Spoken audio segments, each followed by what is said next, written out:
तो अधिष्ठान का विचार तो करते ही हैं। आश्रय क्या है, अधिष्ठान क्या है, उसकी चिकित्सा करते ही हैं। लेकिन उसके पूर्व चिकित्सा हम दोषों की करते हैं।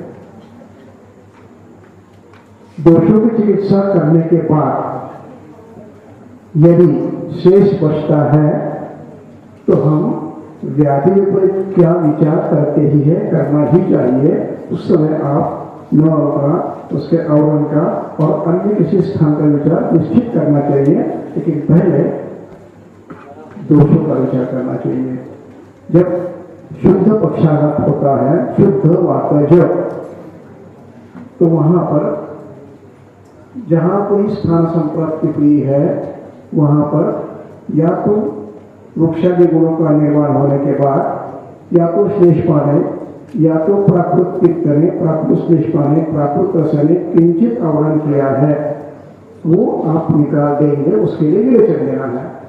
इसका अर्थ ये नहीं है कि वो निकल जाने के बाद यदि व्याधि शेष रहता है तो अधिष्ठान का विचार करना है, तो उसकी चिकित्सा देने में कोई आपत्ति नहीं। लेकिन विवेचन में जो ये पहला जो विवेचन देते हैं उसके विचार इन अवरुद्ध दोषों को निकालने का है।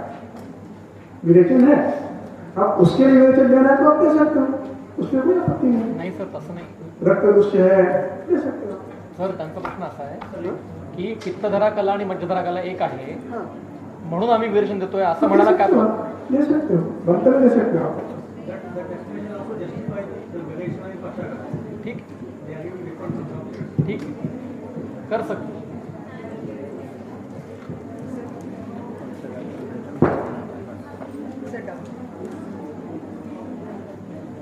और ज़्यादा ये सही लगा मुझे personally.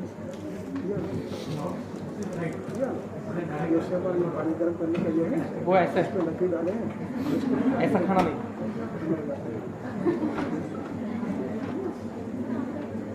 Sir, one question I have. For Vata Pitta Kapha, we have seen Atma Rupa, Lakshana and Karma of specific doshas.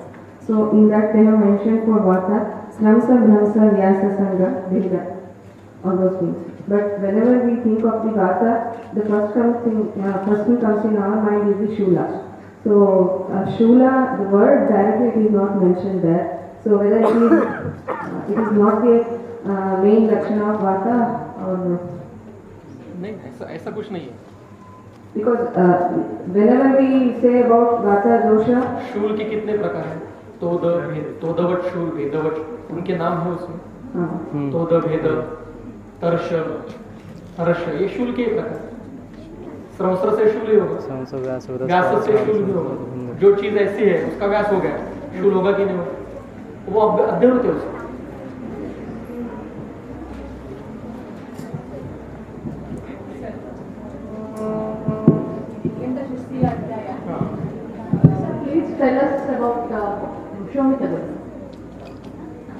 जो ये संप्रप्ति है, यही संप्रप्ति जो कोष्ठ में होती है, जो गुल्म की, वही गर्भाशय में जब होगी तो उसको नहीं गुल्म। अवरोध करने वाला रक्त है।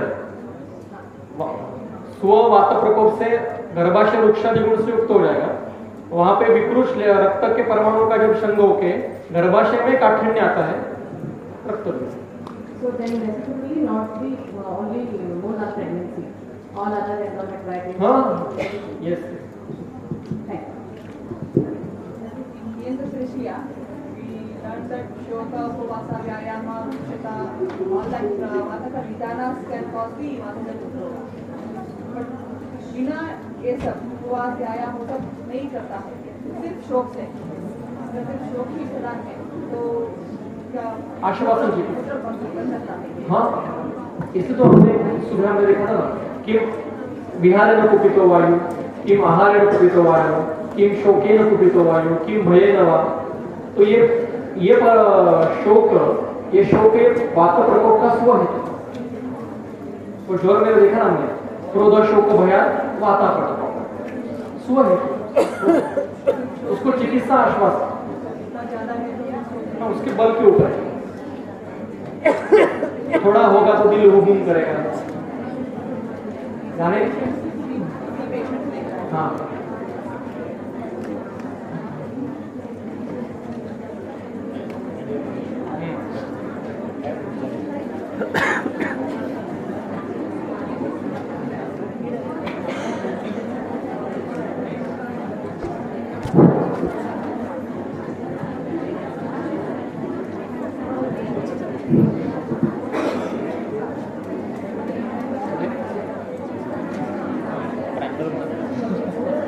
सर आपने बोले थे भूतई चतुर्भुज सहितः चतुर्थमयी मनोदेवो देह परिचय इसका विस्तार त्यांना देहम उपरी देहाचा अर्थ पाहिजे. देहम उपरी देहात उपैती देहाचा अर्थ पाहिजे. सांगतो वहां पे देखिए ये थोड़ा सा विषय है अच्छा पर अलग है. शारीर स्थान के ऊपर आज अच्छा एक व्याख्यान हुआ और उसमें एक बहुत महत्व का संदर्भ है. अग्निवेश जी पूछते हैं कि हमें बताइए आत्मा एक देह से दूसरे देह में कैसे जाता है. कथम देहम उपैति देह. मैं जब ये क्लास में पढ़ाता हूं तो मैं एक उदाहरण ऐसा देता हूं कि हम सब ने कृष्ण के ऊपर कई सीरियल्स देखे अलग अलग भाषाओं में अलग अलग इसमें हुआ है, पर एक कॉमन सीन उसमें रहता है कि कारागृह में देवकी माता सोई है. कारागृह की विंडो में भगवान विष्णु आते हैं. वो अचानक से जाग जाती है, नमस्कार करती है और उसके हाथों से एक ज्योति शलाका निकलती है. वो ऐसे आते आते उसके उदर में जाती है और एकदम वो उसको एकदम तेज आ जाता है और फिर वो वसुदेव जी को कहती है कि मैं अभी मां बनने वाली. ये सीरियल में ठीक है. व्यवहार में मैंने ऐसा देखा नहीं कि ऐसा आत्मा ज्योति आती है. तो एक आत्मा शरीर छोड़ने के बाद अन्य शरीर में कैसे प्रवेश करता है, ये सवाल अग्निवेश जी ने पूछा है. और उसका सवाल ऐसा है कि आत्मा तो विभु है. अगर वो विभु है इसका अर्थ वो सृष्टि के कण कण में व्याप्त है, तो वो कहां जाएगा और कहां आएगा. वो तो पहले से ही है ना. मेरे अंदर और बाहर एक ही अग्र शक्ति है, तो ये अंदर से बाहर और बाहर से अंदर कैसे जाता है, कैसे आता है. अगर वो नहीं जाता है तो कौन जाता है. मृत्यु के समय बाहर कौन जाता है और गर्भधारणा के समय अंदर कौन जाता है, ये हमें बताओ. उसका उत्तर दिया है आदित्य जी ने और उसका विस्तार आगे के 3, 4 और 5वें अध्याय में किया है. वो विस्तार से है. शारीर स्थान मेरा बहुत प्रिय स्थान है. वो कहते हैं भूते ही चतुर्विधि सहिताः सुसूक्ष्मैः मनोजवैः देहम उपैति देहा. और मनोजव की टीका है नीचे चक्रवर्ती जी की. मनोजवम इति मनसा जवते गच्छति इति. मन की गति से सुसूक्ष्मैः भूतैः चतुर्विधैः. 4 महाभूतों के सूक्ष्म परमाणु. आकाश भी विभु है.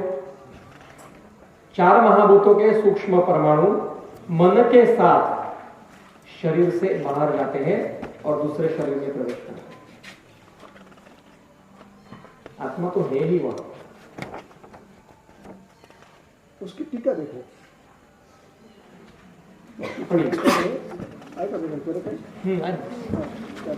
खाली है कि आत्मा अखंड है, खंडित नहीं है.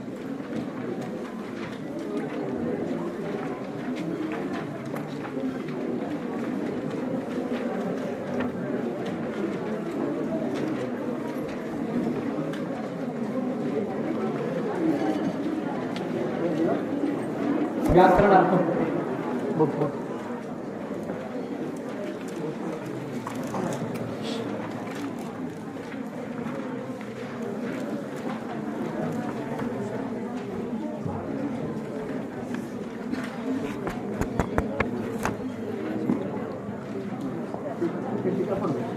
आकाशम इह अक्रियत्वेन देहांतर गमनम कर्मणि नोक्तम।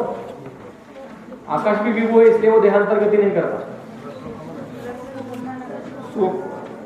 पेज नंबर 305 तीसरे वाले क्वेश्चन ये ना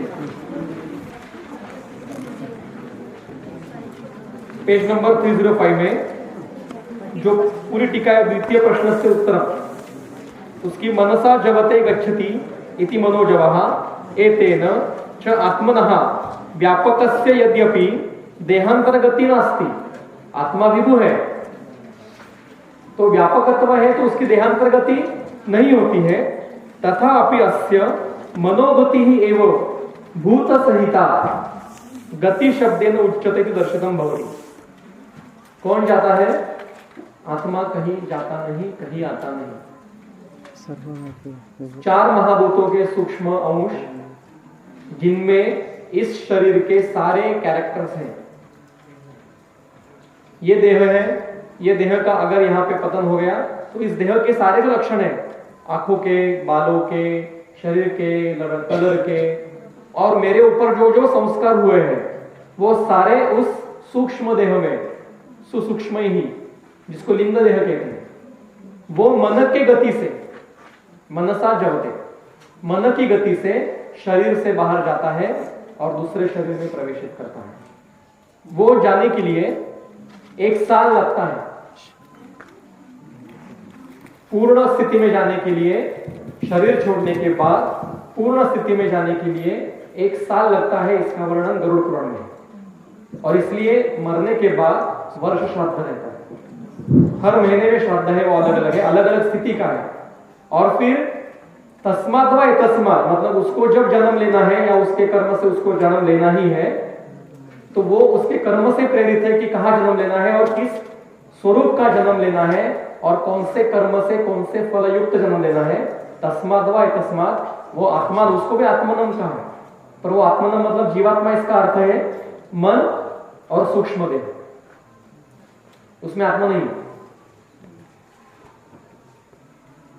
जीवात्मा परमात्मा से भेद आत्मा के हो ही नहीं सकते, ये हमें समझाने के लिए हमने कहा।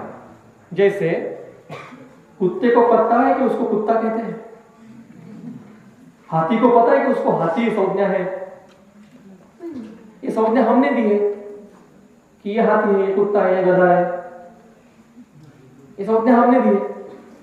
वैसे इसको जीवात्मा कहते हैं, वो हमें समझाने के लिए किए, और वो परमात्मा ही है, वो जाता है। फिर वो आकाश तत्व में, आत्मानम आकाश संभूता, आकाशात वायु, वायु तेजसा, तेजसा उदकम, उदकात पृथ्वी, पृथ्वीगात औषधया, औषधात अन्नम, अन्नात शुक्रम, और शुक्रात गर्भधारण।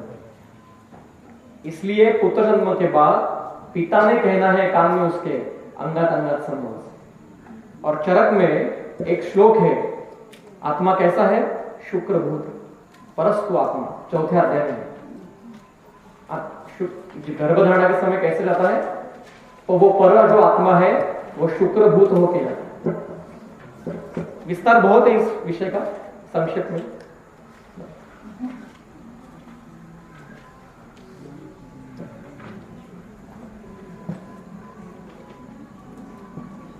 इसलिए आत्मलक्षण दिए है ना शारीरिक में, प्राणापानो निमेषाध्याम। आत्मा तो निर्गुण है, निर्लक्षण है, फिर उसके लक्षण कैसे दिए? तो वो शक्ति जो है वो इस शरीर में है, ये जानने इसके लक्षण है, वो शरीर के लक्षण है। इसमें वो जीवात्मा है। जीवात्मा मतलब 4 महाभूतों के परमाणु में समाविष्ट सूक्ष्म देह और मन। हमें 4 देह रहते हैं।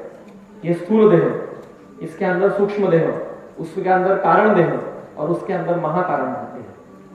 मृत्यु के समय सिर्फ स्थूल देह जाता है, सूक्ष्म देह, कारण देह, महाकारण देह आगे चलता है, और प्रलय में सिर्फ महाकारण शरीर रहता है।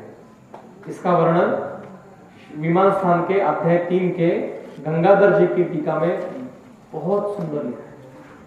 गंगाधर जी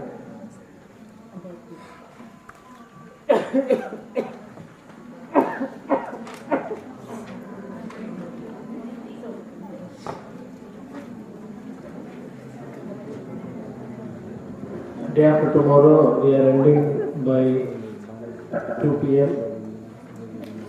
Not to make hurry for the lunch and to leave and catch their respective bus train from the location. We have decided to do valedictory function as official by tomorrow evening at 8 and distribute certificates at the same time so that the time is saved and more time can be given for lectures. Anyhow, in the night we are doing nothing other than searching for the network to speak to their respective house. We will do valediction but Panchadashi नाम का ग्रंथ है, जिनको अगर interest है इसमें तो महर्षि विद्यारण्य जो शंकराचार्य होंगे बाद में, उनका पंचदशी नाम का ग्रंथ है। उसमें और छांदोग्य उपनिषद में पंचकोशों का वर्णन है। एक ग्रंथ में सप्तकोशों का वर्णन है और एक उपनिषद में एकादश कोशों का वर्णन। अन्नमय कोश, प्राणमय कोश, मनोमय कोश, विज्ञानमय कोश, आनंदमय कोश। मृत्यु के समय सिर्फ अन्नमय कोश गिर जाता है, बाकी के 4 कोश आगे। समाधि स्थिति में क्या होता है? समाधि इसकी चरक में शारीर एक के अंतिमतः उसका वर्णन है। समाधि स्थिति में जो देह के परमाणु है वो देह हमें दिखता है, कैसा दिखता है? स्थूल स्वरूप में दिखता है। तो योग प्रक्रिया से ये पांचभौतिक परमाणु पंचभूतों में विलीन करते हैं with in fraction of second.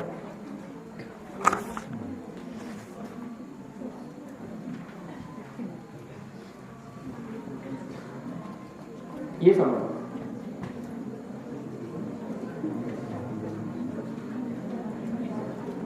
योगिक प्रक्रिया है, तो हमने कर दिया।